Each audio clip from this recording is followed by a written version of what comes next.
প্রধান পদ থেকে ইস্তফা দিলেন দিনহাটা 1 নম্বর ব্লকের তৃণমূল পরিচালিত ভেটাগুড়ি 1 নম্বর এবং ভেটাগুড়ি 2 নম্বর দুটো গ্রাম পঞ্চায়েতের প্রধানরা। মঙ্গলবার দিনহাটা 1 নম্বর ব্লকের বিডিও বিশাখ ভট্টাচার্যের হাতে পদত্যাগ পত্র জমা দেন ভেটাগুড়ি 1 নম্বর গ্রাম পঞ্চায়েতের প্রধান চুমকি মহন্ত এবং ভেটাগুড়ি 2 নম্বর গ্রাম পঞ্চায়েত প্রধান প্রিয়াঙ্কা সরকার। এদিন এই পদত্যাগ পত্র দেওয়ার কারণ সম্পর্কে উভয়ই ব্যক্তিগত সমস্যার কথা জানিয়েছেন। গত পঞ্চায়েত ভোটে ভেটাগুড়ি 1 নম্বর গ্রাম পঞ্চায়েত এবং ভেটাগুড়ি 2 নম্বর গ্রাম পঞ্চায়েতে বিজেপি সংখ্যাগরিষ্ঠতা লাভ করে। ভেটাগুড়ি 1 নম্বর গ্রাম পঞ্চায়েত প্রধান হন বিজেপি দলের চুমকি মহন্ত এবং ভেটাগুড়ি 2 নম্বর গ্রাম পঞ্চায়েতে প্রধান হন বিজেপি দলের প্রিয়াঙ্কা সরকার। এরপর থেকেই ভেটাগুড়িতে বিজেপি এবং তৃণমূল দুটো দলের মধ্যে রাজনৈতিক টানাপোড়েন চলছিল। এমনকি দুটো দলের মধ্যে রাজনৈতিক সংঘর্ষের ঘটনাও ঘটে। গত লোকসভা ভোটে কোচবিহার লোকসভা কেন্দ্রে তৃণমূল প্রার্থী জয়লাভ করে। বিজেপি প্রার্থী নিশীথ প্রামাণিক পরাজিত হন। নিশীথের গড় বলে পরিচিত ভেটাগুড়ির দুটো গ্রাম পঞ্চায়েত দখলের জন্য তৎকালীন রাজ্যের শাসক দল তৃণমূল কংগ্রেস উঠে পড়ে লাগে। রাজ্যের প্রাক্তন মন্ত্রী উদয়ন গুহর প্রত্যক্ষ মদতে ভেটাগুড়িতে দুটো গ্রাম পঞ্চায়েত নিজেদের কবজায় নিয়ে আসার জন্য কৌশল অবলম্বন করেন। একসময় ভেটাগুড়ি 1 নম্বর গ্রাম পঞ্চায়েত প্রধান চুমকি মহন্ত এবং ভেটাগুড়ি 2 নম্বর গ্রাম পঞ্চায়েত প্রধান প্রিয়াঙ্কা সরকার অন্যান্য গ্রাম পঞ্চায়েত সদস্যদের নিয়ে বিজেপি ছেড়ে তৃণমূল কংগ্রেসে যোগ দেন। ফলে দুটো গ্রাম পঞ্চায়েত তৃণমূলের দখলে চলে যায়।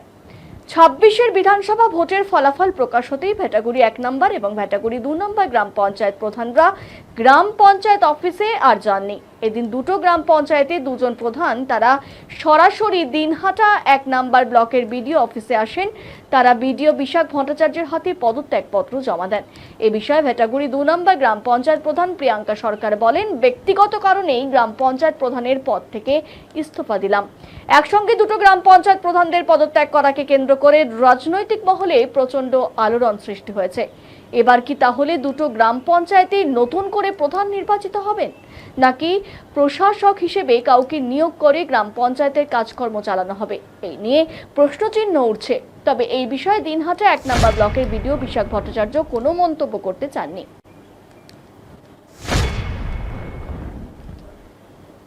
আপনি যেটা বলতে চান সবই ঠিক আছে। আজকে আমি প্রধানের থেকে ইস্তফা দিয়ে দিলাম। কি কারণে দিলেন? কোনো কারণ নেই, এটা আমার নিজের ইচ্ছে, আমি দিয়ে দিলাম। এতদিন তো পালাবদল হলো, তারপরে আপনি পঞ্চায়েতে যাননি, পঞ্চায়েত দপ্তরে কোনো কি কারণ ছিল বিশেষ? না না, বিশেষ কোনো কারণ নেই, আমি নিজের ইচ্ছাতে যাইনি। শুনছি কোনো অঞ্চলে প্রধানমন্ত্রী যাচ্ছে না, তার জন্য আমি যাইনি। কোন দলের থেকে আপনি নির্বাচিত হয়েছিলেন? আমি বিজেপি থেকে নির্বাচিত হয়েছিলাম। তারপর কি পরবর্তীকালে আপনি কি দল চেঞ্জ করেছিলেন? হ্যাঁ, চেঞ্জ করেছিলাম। যখন নিশ্চিত মানে হেরে যায়, তারপর আমরা তৃণমূলে ঢুকেছিলাম। তখন কি কোনো চাপের কাছে আপনি দল? হ্যাঁ, তখন চাপ ছিল। তৃণমূলের লোকগুলো এসে বাড়িতে অত্যাচার করতো রিজাইন নেওয়ার জন্য, মানে সে জয়েন করার জন্য। তখন আমরা জয়েন করলাম, যে নাহলে থাকতে পারবো না বাড়িতে। কয়জন ঢুকেছিলেন একসঙ্গে? আমরা সবার লাস্টে ঢুকেছি। আমাদের আগে উপপ্রধান 9 জন পঞ্চায়েতকে নিয়ে আগে ঢুকেছে, তারপরে লাস্টে আমরা ঢুকেছি। কি নাম আপনার? প্রিয়াঙ্কা।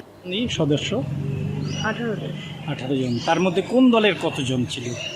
এখন বর্তমানে 8 জন বিজেপিতে জয়েন করেছে, আর এখন আছি আমরা 12 জন। তৃণমূলের 12 জন আছে, বিজেপির 8 জন আছে। বিজেপির টিকিটে কয়জন জিতেছিল? 12 জন জিতেছিলাম। আপনি কি আর রাজনীতির সঙ্গে থাকবেন নাকি? না, আমি আর রাজনীতির সঙ্গে যুক্ত হতে চাচ্ছি না। যদি পারি পঞ্চায়েতে আমি ইস্তফা দিয়ে দেবো।